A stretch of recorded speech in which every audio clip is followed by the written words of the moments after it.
네, 여러분 반갑습니다. 어서와 충남 온라인 학교 시즌2 사회 시간 드디어 일주일 만에 돌아왔습니다. 여러분 일주일 동안 공부 열심히 했어요. 이제 지금 온라인 계약이 벌써 이렇게 길어진 지가 한 달이 다 돼가는 것 같은데 친구들 요새 공부하느라 많이 좀 지쳐 보이고 그러는 게 좀 역력히 느껴집니다. 그래서 이번 시간 오늘은 좀 여러분들이 좀 마음 편하게 들어줬으면 좋겠어요. 오늘은 좀 상대적으로 지난 시간보다 좀 쉬운 내용들이 많이 준비되어 있기 때문에 오늘 좀 편안한 자세로 이렇게 즐기면서 들어줬으면 좋겠습니다. 친구들 인사 한번 해볼게요. 지영이 친구, 선생님 숨소리 들린다. 오디오가 많이 들어갔었나 보네요. 자, 상현 친구, 인간 친구, 희순이 친구, 준호 친구, 제일 처음 들어왔던 것 같아요. 지금 보니까 이제 거의 이 온라인 수업이 길어지다 보니까 선생님 몇몇 친구들은 아이디랑 이름을 외웠는데 자주 들어오던 친구들만 좀 남은 것 같아요. 은유 친구도 들어왔고, 준혁이 친구 들어왔고요. 그래요. 오늘 수업 그럼 한번 시작해 보도록 할게요. 들어가기 전에 우리 지난 시간에 했던 거 잠깐 복습 한번 해볼 건데요. 지난 시간은 이제 경제 단원 처음 들어갔어요. 처음 들어가면서 경제 활동이 무엇인지 그리고 경제 활동을 통해서 우리 발생하는 그런 경제 문제, 그리고 경제 문제를 해결하는 경제 체제들에 대해서까지 공부를 해봤습니다. 여기를 볼게요. 자, 경제활동과 경제체제에서 우리는 경제 주체들, 다양한 경제 주체들로는 소비의 주체인 가계, 그리고 생산의 주체인 기업, 그리고 정부, 해외 부문까지 우리가 알아봤었고요. 우리가 인간의 욕심은 무한한 데 비해서 인간이 자연적으로 주어지는 자원은 한정적이기 때문에 어쩔 수 없이 우리는 자원의 희소성이라는 것 때문에 선택을 해야 된다 그랬습니다.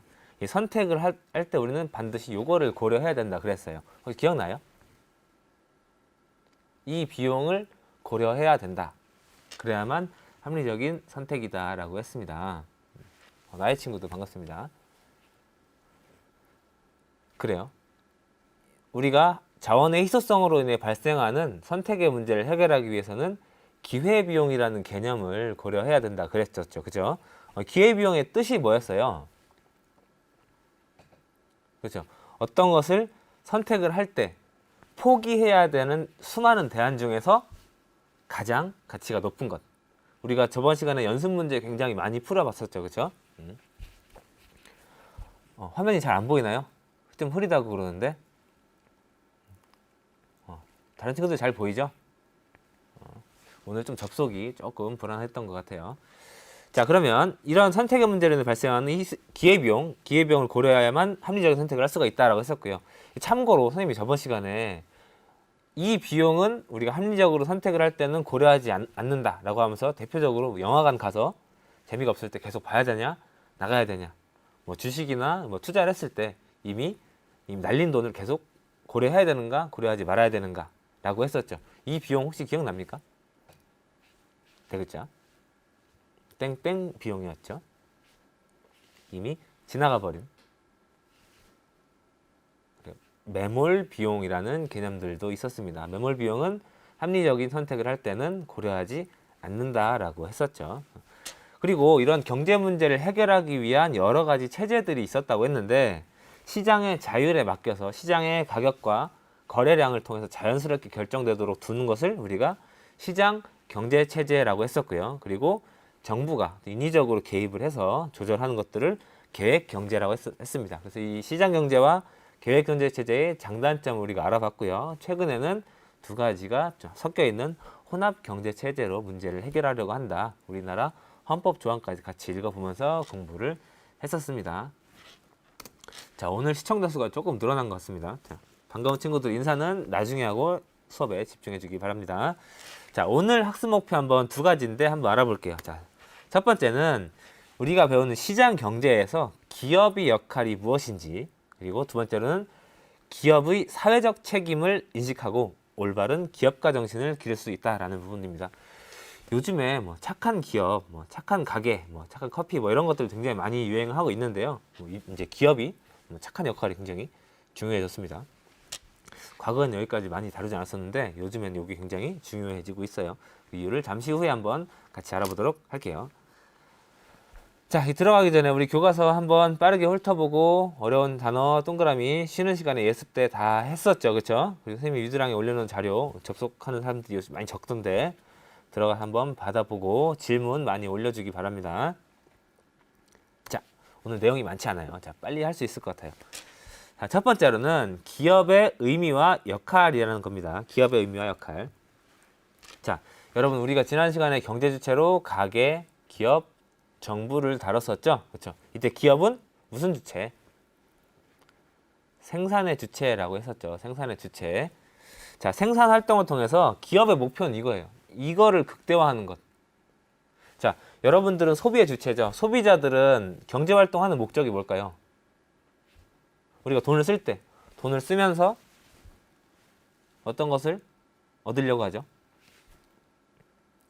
같은 비용이면 최고의 만족을 얻으려고 하거나 아니면 똑같은 만족을 줄 때는 비용을 최소화하거나 둘 중에 하나겠죠. 그렇죠? 자, 이렇게 우리 소비자들은 효용의 극대화, 만족의 극대화를 추구하는 반면에 기업은 그래요. 땡땡. 그렇죠. 이윤, 이익. 이윤의 극대화를 추구하는 주체예요. 자, 이윤이라는 건 뭘까요? 이윤. 여러분들 물건을 만들어서 파는 사람이에요. 들어가는데 생산하는데 들어간 비용 그리고 이걸 실제로 팔았을 때 얻는 가격 그 차이 이런 걸 우리가 이윤이라고 하죠. 이거를 극대화하려고 하는 것이 기업이다. 자, 그럼 기업이 이윤을 극대화하기 위해서 그동안 어떤 것들을 고려해 왔었는가? 자, 한번 볼게요. 이런 생산 요소라는 게 있죠. 생산 활동에 투입되는 기업의 입장에서는 비용이 되겠죠. 이 비용은 크게 우리가 세 가지 정도, 무수하게 많은 것 중에 한 세 가지 정도로 요약할 수가 있다 그랬어요. 첫 번째로는 토지, 두 번째로는 노동, 세 번째로는 자본, 이런 것들이 생산 요소, 3대 생산 요소라고 그랬는데, 자, 이 토지라는 건 쉽게 말하면 우리가 자연에서 얻는 것들, 대표적으로 뭐 천연 자원 같은 거 있죠, 그렇죠? 이런 것들을 토지라고 한다고 했고요. 그리고 실제로 일을 한 사람들, 이 인적 자원을 우리가 노동이라고 표현한다고 했고요. 그 외에 뭐 기계를 산다거나 뭐 기술을 수입한다거나 이런 데 들어가는 모든 돈 이런 것들을 자본 자원이라고 해서 세 가지로 했습니다.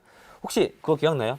각각의 토지, 노동, 자본에 대한 대가로 지불하는 것들 이름 세 가지가 있었는데 자 10초 주겠습니다.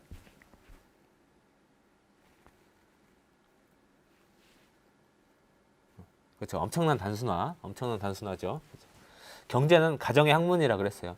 이 모든 걸 다 고려하다 보면 규칙을 발견하기가 어렵기 때문에 단순화시켜서 대표적인 것들은 이제 우리가 계산하기 쉽게 바꾸는 것들이겠죠. 자, 토지에 대한 대가로 지불하는 것을 우리가 지대라고 했고요. 노동에 대한 대가로 지불하는 것들을 임금이라고 한다고 했어요. 그리고 자본에 대한 대가로 지불하는 것을 이자라고 한다고 했습니다. 준호 친구 잘했습니다.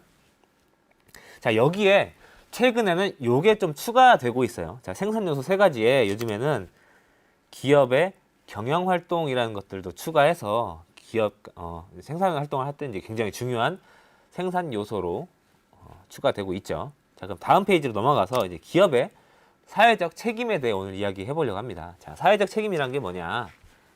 기업은 정당한 이윤 추구, 그동안의 전통적인 기업의 책임, 이윤을 추구하는 것, 기업의 역할에서 이걸 넘어서 땡땡으로서 역할을 다해야 한다는 이런 책임의식을 말한다. 자, 한번 맞춰볼게요. 초성, 여러분 초성 참 좋아하는 것 같아요. 오늘 친구 사회 구성원, 그렇죠. 사회 구성원, 맞는 대답인 것 같아요. 그럼 그 아래 거는 무엇일까요? 친구들 실력이 점점 일취월장하는 것 같아요. 지금 남아있는 친구들은 거의 뭐 선생님이랑 비슷한 급인 것 같아요. 자, 기업의 사회적 책임은 정당한 이윤 추구를 넘어서 사회 구성원으로서 역할을 다해야 된다는 그 윤리적인 책임의식을 기업이 가져야 된다는 거예요. 왜? 기업의 역할은 요즘에 오늘날 기업의 역할은 이 5가지 정도로 추가할 수가 있는데 뭐 기본적인 기업의 역할은 그거겠죠. 생산활동을 하는 것. 생산활동해서 물건을 팔아야 되는 거겠죠. 그죠? 그리고 두 번째로는 고용과 소득을 창출해내는 것. 자, 우리 저번 시간에 막 이렇게 복잡하게 왔다 갔다 하는 빨간색 화살표, 파란색 화살표 하는 이 그림 있었죠. 그렇죠? 이 그림에서 잘 보면 뭐 빨간색은 화폐, 돈의 흐름이고 파란색은 실제로 물건이 오고 가는 것의 흐름이라고 했었는데 그때 가게와 기업 사이에 오가는 게 하나가 있었어요. 가게는 기업에 이것을 제공하죠. 노동, 인력을 제공하면 기업은 가게에 대가로 임금을 지불하는 거죠. 그 과정에서 고용을 하게 되고요. 가게 입장에서는 그게 소득이 되는 거고요. 뭐 당연한 얘기죠. 오늘 거 별로 어렵지 않죠, 그렇죠? 자, 여러분 열심히 대답하면서 공부해 볼게요. 자, 세 번째로는 기업이 이제 소비자의 만족을 추구해야 돼요. 요즘에는 이제 기업이 자기가 뭐 팔고 싶은 것만 그냥 파는 게 아니라 이제 소비자와 계속 소통하면서 물건을 점점 개선해 나가는 그런 추세가 있죠, 그렇죠? 그리고 네 번째로는 국가 재정에도 기여한다. 자, 기업이 생산 활동을 하는데 왜 국가의 재정에 기여를 하냐? 우리 저번에 그 표를 잘 기억해 보세요. 국가, 정부는 기업에 공공재를 제공을 하고 그 대가로 기업은 세금이란 걸 낸다 그랬죠. 그렇죠? 이 세금을 통해서 국가 재정에 기여할 수가 있겠죠. 마지막으로 다섯 번째, 경제 성장에 촉진할 수가 있다. 여러분 뭐 요즘에 이렇게 볼 수도 있을 것 같아요. 뭐 한 나라 안의 경제가 굉장히 좀 활성화되면 그로 인해서 국민들을 뭐 고용을 할 테고요. 국민의 소득이 다시 시장에 풀릴 테고 시장에서 그 사람들이 또 돈을 쓰고 이런 과정을 통해서 점점 경제가 성장할 수가 있겠죠. 자, 이런 게 바로 우리가 기존에 보던 기업의 전통적인 역할 그리고 어떻게 보면 자유주의 시각에서는 당연한 걸로 여겨졌던 거에 이제 최근에는 이 기업이 해야 되는 그 사회적인 뭐 이윤 추구가 사회적인 목적이나 사회 가치 그리고 사회 구성원들한테 돌려줘야 된다. 뭐 이런 이야기들을 통해서 점점 사회적 책임에 대한 이야기가 나오고 있어요. 뭐 대표적으로 뭐 기업에 그동안 자유시장에 맡겨놓다 보면 기업이 막 독점하는 경우도 많이 생기고요. 그로 인해서 뭐 국민들이 필요 이상의 뭐 굉장히 비싼 가격을 뭐 주고 물건을 구입해야 되는 경우도 있었고 또는 사회적 약자로 일반 뭐 상대적으로 약자인 그 가게 뭐 노동자가 기업의 입장에서 뭐 저임금으로 또는 뭐 열악한 환경에서 뭐 착취를 당하는 이런 것들이 이제 최근에 뭐 자유주의적인 그 시장 경제의 문제점이 되면서 기업이 좀 사회적인 책임을 갖고 윤리의식을 가져야 되는 게 아닌가 이런 이야기가 좀 나오고 있죠. 오늘 친구 백종원, 백종원. 사회적으로 그렇죠. 뭐 레시피를 개발해서 뭐 그 구석구석 있는 시장들 같이 뭐 활성화시키자. 그런 재밌는 이야기네요. 그렇죠. 그래요. 그렇게 뭐 어떻게 보면 사회적 책임을 다하고 있는 뭐 CEO가 되기도 하겠죠. 좋습니다. 자, 다음으로 이제 기업의 사회적 책임에 대해 한번 알아볼 건데, 자, 그러면 뭐 책임이 있는 기업이란 도대체 뭐냐? 자, 볼게요. 첫 번째로는 이런 것들이 있죠. 사회 규범과 법을 준수하는 거 이거 당연한 건데 땡땡한 경쟁과 땡땡한 경영을 해야 된다. 자, 여기 들어갈 말 한번 여러분 친구들 의견 한번 들어보겠습니다. 자, 기업은 어떻게 경쟁을 해야 되고 어떻게 경영을 해야 되는가? 공정한 경쟁, 그렇죠. 그리고 투명한 경영. 친구들 아주 대답을 잘해주고 있습니다. 자, 경쟁은 공정하게 해야 되고 경영은 투명하게 해야 돼요. 뭐 여러분 이런 경우 있죠. 사업을 처음 시작할 때 초기 자본이 굉장히 많이 들어가는 경우 또는 새로운 기업이 들어오기에 진입 장벽이 굉장히 높은 경우가 있어요. 그럴 때는 기존에 있던 기업들이 새로운 기업을 들어오지 못하게 여러 가지 뭐 불공정한 방법으로 경쟁을 할 수 있는 그런 시스템을 만들 수가 있어요. 뭐 예를 들면 기존의 기업들이 이미 다 갖춰져 있으니까 물건의 가격을 굉장히 다운시키는 거예요. 값싸게 팔면 소비자 입장에서는 그때는 굉장히 좋은 것 같은데 다른 기업들이 들어오지 못하니까 이게 점점 길어지다 보면 독점이 되는 거죠.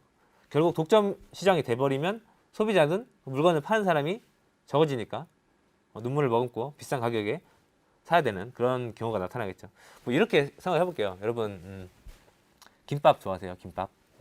김밥을 우리가 이제 집에서 만들어 먹는 거 되게 좋아해서 먹으려고 하면 그 들어가는 수많은 재료들과 이 재료값과 선생님의 노동력과 이런 걸 다 해가지고 이제 김밥 한 줄을 쌌어요. 싸고 나가지고 이제 맛있게 먹으면서 드는 생각이 와 정말 김밥 내가 싸기 잘했다 이런 생각이 드나요? 네, 이럴 거면 그냥 가서 1,000원 주고 한 줄 사 먹고 말지. 뭐 이런 생각이 들잖아요, 그렇죠? 그 왜 제가 집에서 혼자 쌀 때랑 가게에서 사 먹을 때는 가격 차이 이렇게 많이 나느냐? 자, 가게에서는 우리가 이제 규모의 경제라고 해서 물건을 점점 많이 생산할수록 평균적으로 들어가는 비용이 떨어지는 그런 현상이 발생할 수 있겠죠. 그렇죠? 이랬을 때 이제 공정한 가격 경쟁력을 가지고 붙을 수가 있는 것인가? 기존의 기업과 새로 들어온 기업과. 그렇죠? 뭐 이렇게도 생각해 볼 수가 있겠습니다. 뭐 투명한 경영과 관련해서는 그런 것들이 있죠. 기업 입장에서는 뭐 주주들에게 뭐 기업이 지금 뭐 망해가는데 어떤 기업에 어떤 리스크가 있는데도 불구하고 이거를 감춰두고 있다가 결국 뭐 주주들 몰래 뭐 기업을 매각해서 팔아버린다거나 또는 뭐 이 물건에 어떤 문제점이 있는 게 분명한데도 불구하고 소비자한테 정보를 오픈하지 않아서 나중에 소비자가 뭐 재산적인 피해를 입은 건 물론이거니와 뭐 심할 경우에는 생명의 피해도 입는 그런 경우들도 있겠죠. 경영을 굉장히 투명하게 해야 되는 것들, 이런 것들이 최근에 이슈가 되고 있죠. 자, 그럼 두 번째, 땡땡한 제품 생산을 통한 이것의 권익을 보호해야 된다.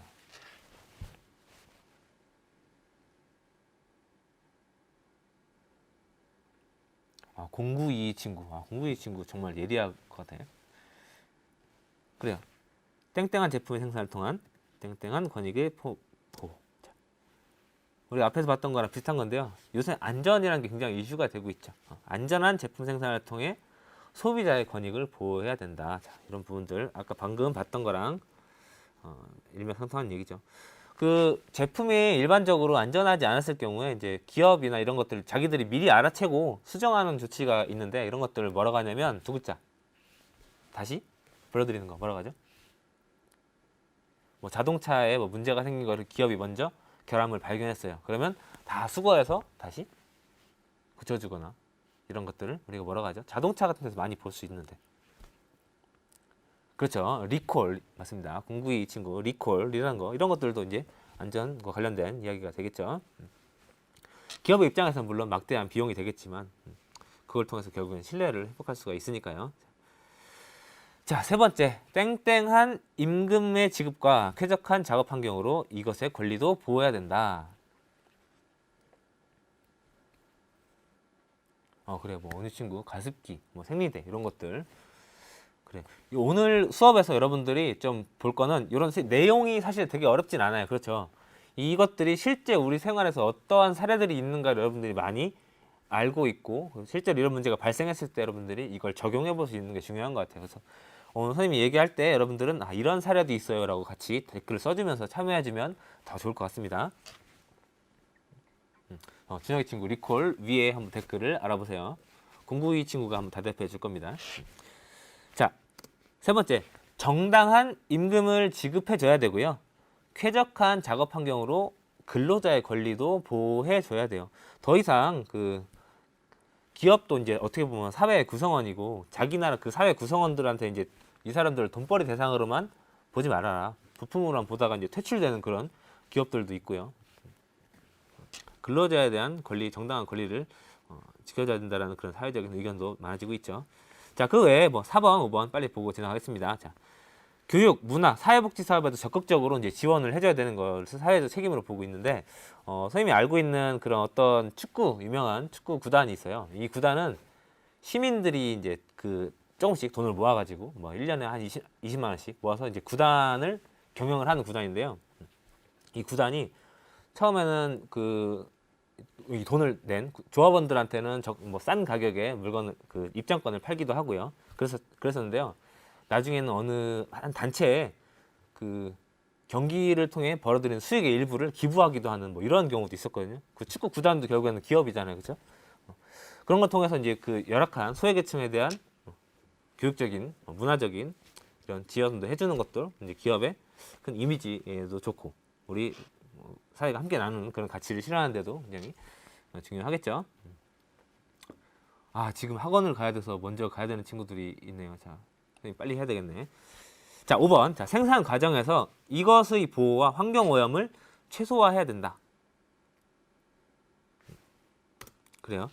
생산 과정에서 발생할 수 있는 다양한 환경 오염이나 그리고 생태계가 파괴되는 이런 것들을 최소화하기 위해서 어떤 기업, 지금 어떤 기업은 물건을 팔 때 그 수익의 몇 퍼센트 정도는 자연 보호에 이렇게 투자해 달라고 돈을 쓰는데요. 그걸 이렇게 얘기하더라고요.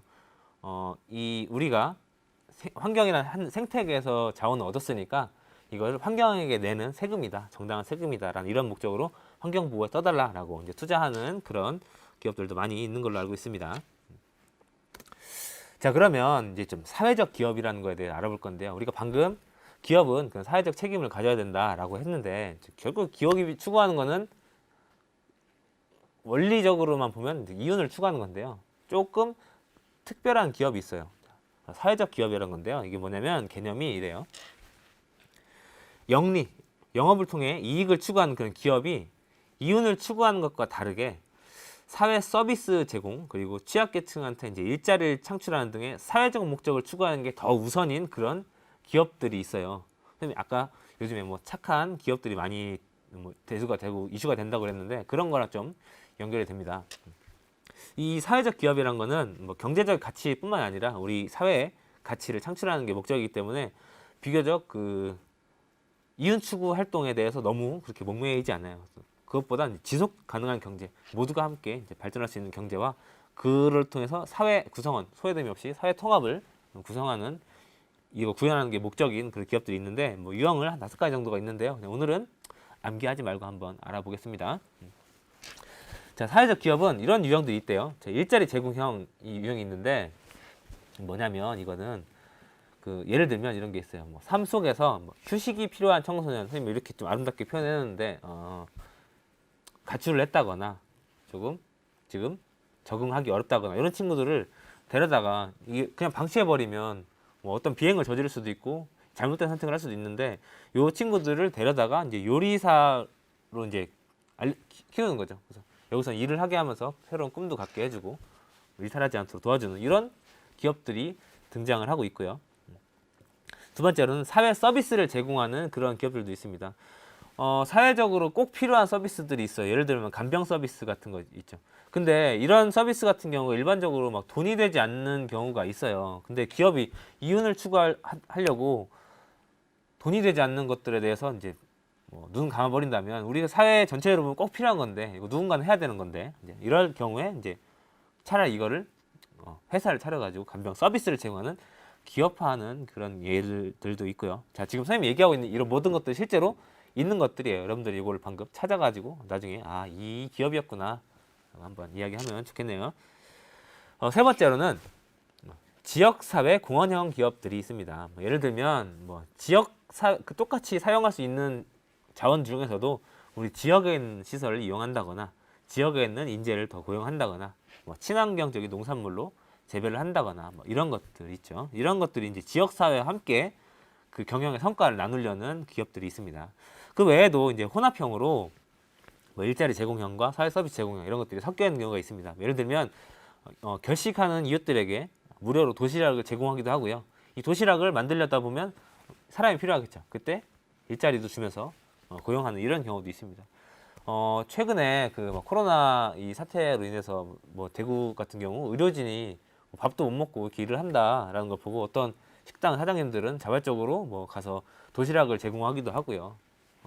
그 지역에 있는 농민들은 싼 값에 재료들을 제공하기도 하고 이런 것들도 좀 있었는데 좀 관련이 있을 것 같습니다. 자, 그 외에 기타형으로 재활용 디자인 이런 걸 통해서 우리 예를 들면 사회 쓰레기 같은 게 굉장히 막 여기저기 널려 있다고 보세요. 이 쓰레기 같은 걸 우리가 모아가지고 하나의 아트나 플래시몹 같은 걸 하는 거죠. 이걸 통해서 사회 문제, 우리가 관심 갖지 않는 문제들에 대해서 대중의 관심을 유발해서 결국 사회적인 가치를 실현하는 이런 기업들도 요즘에는 등장하고 있는 그런 추세라고 합니다. 우리 가족도요. 자, 친구들. 그렇죠. 이런 것들은 지금 사실은 가족, 우리 생활에서 실천하기가 굉장히 의미가 있겠죠. 그렇죠? 자, 오늘 너무 열심히 참여해주고 있어서 아주 기분이 좋습니다. 선생님이 준비한 게 별로 없는데 여러분들의 댓글로 이렇게 채워지는 것 같아서 마치 학교에 나온 것 같아요. 그렇죠? 자, 그러면 이제 중간 점검 하나 해볼게요. 기업의 사회적 책임인데요. 자, 기업의 사회적 책임을 주장하는 사람들은 기업의 평가 대상에 이거를 포함시켜야 한다고 주장한다. 이에 반해 프리드만은 이제 경제학자입니다. 프리드만은 기업이 해야 할 일은 사업이다라는 말을 남겼는데요. 자, 밑줄 친 두 줄, 이 사람들은 기업의 이윤에 대한 시각이 약간 달라요. 서로 누가 맞고 누가 틀린 건 아닌데 두 가지 시각이 지금 존재한다는 겁니다.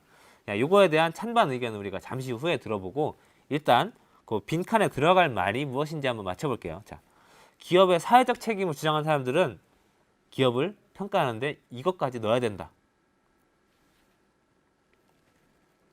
우리 방금 본 거예요.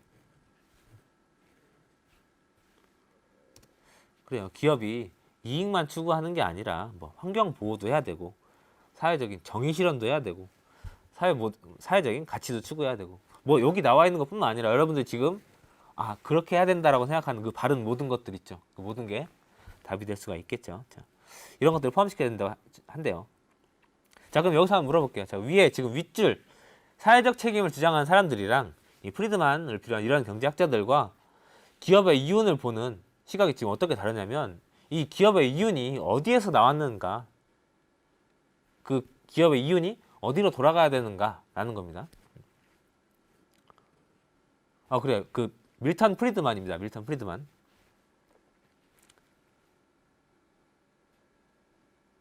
자, 먼저 이렇게 볼게요. 자, 기업의 사회적 책임을 주장하는 사람들은 이렇게 보는 거예요. 기본적으로 기업의 이윤이란 건 본래 어디에서 나온 거냐면 그 기업이 속해 있는 사회 구성원들로부터 나왔다. 사회 구성원들을 고용했고 사회 구성원들한테 팔았고, 그렇죠? 그렇기 때문에 그 이윤의 일부 또한 당연히 어디로 돌아가야 된다. 사회 구성원들한테 돌아가지 않으면 결국에는 같이 자멸하게 된다는 거죠. 같이 함께 살아야 된다. 이런 이야기인 것이고요. 두 번째로 이제 프리드만이라는 경제학자 요 시각에서 보면 기업은 원래 이윤을 추구하는 곳이다. 근데 기업한테 사회적 책임까지 지어지면 기업이 자유롭게 경제 활동을 하겠는가라는 생각이에요. 자, 여기에 관련돼서 이제 전통적인 경제학적 관점에서 보면 이런 이야기가 있습니다. 여러분 유명한 아담 스미스라는 이제 경제학자가 했던 유명한 말이, 우리가 이렇게 빵을 먹고 고기를 먹고 옷을 입고 할 수 있는 이유는 빵가게나 뭐 정육점 사장님이나 이 사람들의 뭐 넓은 아량과 자비심 때문이 아니라 그 사람들의 이기심 때문이다 라는 이야기인데요. 그래요. 국보론. 그렇죠. 굉장히 똑똑하네요. 자, 이게 무슨 얘기냐면 빵가게 주인은 빵을 팔아서 이익을 남기려고 하는 거고요. 정육점 사장님은 고기를 팔아서 이익을 남기려고 하는 거고요. 그 모든 사람들이 각각 물건을 자기 욕구, 이기심을 위해서 파는 건데, 저번에 얘기했죠. 우리 시장에서는 물건을 사는 사람, 파는 사람이 각각 최고의 만족과 효율을 추구하다 보면 그 사이에서 적정하게 가격과 수량이 결정된다고요. 이게 어느 사회가 가지고 있는 가장 효율적인 시스템이라고 했죠. 이걸 바로 뭐 다른 얘기를 이렇게 얘기했죠. 보이지 않는 손에 의해서 시장의 가격이 결정된다라는 건데요. 이런 것들을 통해서 우리가 뭐 사회가 유지되기 때문에 기업이 영리 활동을 추구하는 건 당연하다. 이걸 못하게 하면 오히려 효율성이 떨어질 수가 있다라는 그 두 가지 시각입니다. 뭐 여러분들이 어떻게 생각할지 지금 좀 궁금한데요. 각각의 주장에 대해서 뭐 이야기할 수 있는 근거들을 한번 생각해보고 나중에 토론을 해보면 좋을 것 같습니다. 자, 요런 속담 하나 보겠습니다. 장사꾼은 오리를 보고 심리를 간다라는 속담이 있어요. 자, 여기서 오리 할 때 리자, 우리가 할푼 리 할 때 그 리죠, 그죠? 심리 할 때 리자는 우리가 뭐 아리랑에서 뭐 심리도 못 가서 발병 안 할 때 그 심리고요. 자, 오리는 그래요. 1000분의 5를 말하고요. 심리는 환산하면 4kg예요. 장사꾼은 이 1000분의 5를 얻으려고 4kg를 간대요. 이게 무슨 얘기예요? 사실 오리 굉장히 적은 이익이에요. 적은 이익을 얻기 위해서 4kg나 간다는 얘기는 뭐냐면 이 4kg가 지금의 4kg가 아니라 옛날에는 이게 우리나라 속담인데요. 4km를 건너가려면 산도 넘고 물도 건너가야 되고 가다가 뭐 도적도 만나야 되고 하룻밤 자야 되고 이런 경우도 있는데, 그런 위험, 리스크를 감수하고서라도 이익을 얻기 위해서 가야 된다라는 겁니다. 그렇죠? 기업이 성공하기 위해서는. 그렇죠? 그 밑에 이제 보리바발로 잉어를 낚는다라는 말이 있는데요. 자, 이건 무슨 얘기냐면 여러분들 요즘에 이제 많이 나오고 있는 얘기죠. 뭐 저예산으로 고비용 넣는 보리바발 하나로 비싼 잉어를 넣는, 이거는 이제 생산성을 극대화시켜야 된다. 이런 거랑 좀 관련이 있을 것 같습니다. 예전에 그런 경우가 있었습니다. 그 명나라 이제 말기에 보면 명나라가 이제 그 엄청나게 번성했던 나라였었는데 그 경제적인 세계 경제 주도권이 이제 유럽으로 넘어가게 되는데요. 그때 이제 그 이유가 뭐 기업 활동, 뭐 철, 소금, 뭐 술, 자, 뭐 이런 것들을 국가가 이제 독점하고서 이제 자유롭게 생산 활동을 하지 못하게 했던 그런 이유가 있었습니다. 이런 것들을 통해서 기업가 정신을 점점 잃어버리게 하는 그런 사례도 있었고요. 자, 그래서 지금 이 속담을 보여준 이유는 두 번째 학습 목표인 기업가 정신을 알려주기 위해서입니다. 재밌는 댓글이 너무 많네요. 자, 기업가 정신 한번 볼게요. 오늘 두 번째 목표. 우리가 이걸 가져야 된대요. 앞으로는. 자, 미래의 불확실성과 높은 위험 속에서도 기회를 잡고 이것과 이것을 바탕으로 기업을 성장시키려는 도전 정신을 우리가 기업가 정신이라고 한다고 합니다. 이 빈칸에 들어갈 말은 그렇습니다. 혁신과 창의성이라는 게 굉장히 중요하대요. 그래서 왜 요즘에 뭐 교육에서도 혁신, 창의성 이런 거 굉장히 좀 중요하게 보고 있잖아요. 암기나 뭐 지식 이런 것보다. 오늘 수업도 그렇게 좀 여러분들 이해했으면 좋을 것 같아요. 이거 다 외울 필요 없죠. 그렇죠? 항상 얘기하죠. 자, 그러면 기업가 정신이 보통 어떤 것들이 있냐? 뭐 5가지 정도 지금 선생님 요약을 해봤는데 요거 외에 더 있을 거예요. 자, 첫 번째로 새로운 제품을 생산하고 기존의 방법을 새로운 것으로 대체하려고 하는 그런 사고, 이런 것들을 우리가 혁신적인 사고라고 한대요. 그리고 두 번째로는 시장의 변화에 대해서 땡땡으로 대처할 수 있는 경영 조직.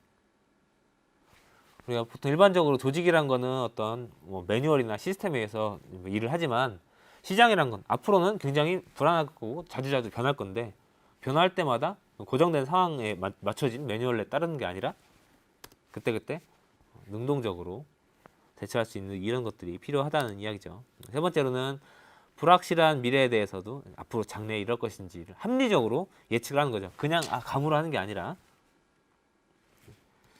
자, 그리고 고부가 가치를 창출하는 그 새로운 제품들, 뭐 많이 팔아가지고 이익을 남기는 것도 중요하지만 가치가 높은 것들로 이제 앞으로는 간다는 거죠. 소품종을 대량 생산하는 게 아니라 뭐 여러 가지 품종들을 다양하게 생산하는 것들을 바뀌고 있죠.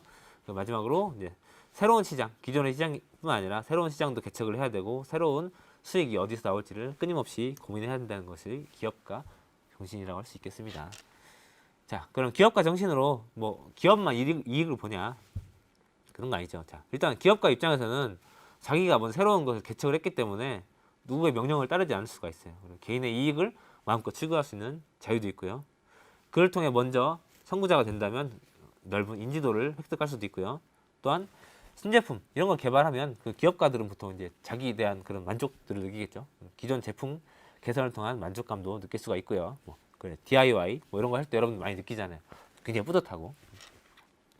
자, 또한 자신이 창업한 기업의 이윤을 가질 권리들을 가지고 있기 때문에 기업가 정신을 많이 장려하고 있어요. 이걸 통해서 소비자들은 무슨 이익을 얻을 수 있냐면 기업가들이 점점 좋은 물건들을 싸게 내놓기 때문에 더 좋은 상품 매출 그리고 더 다양한 상품 그것들을 더 낮은 가격에 소비할 수가 있게 되겠죠. 모두에게 이익이 된다는 거죠.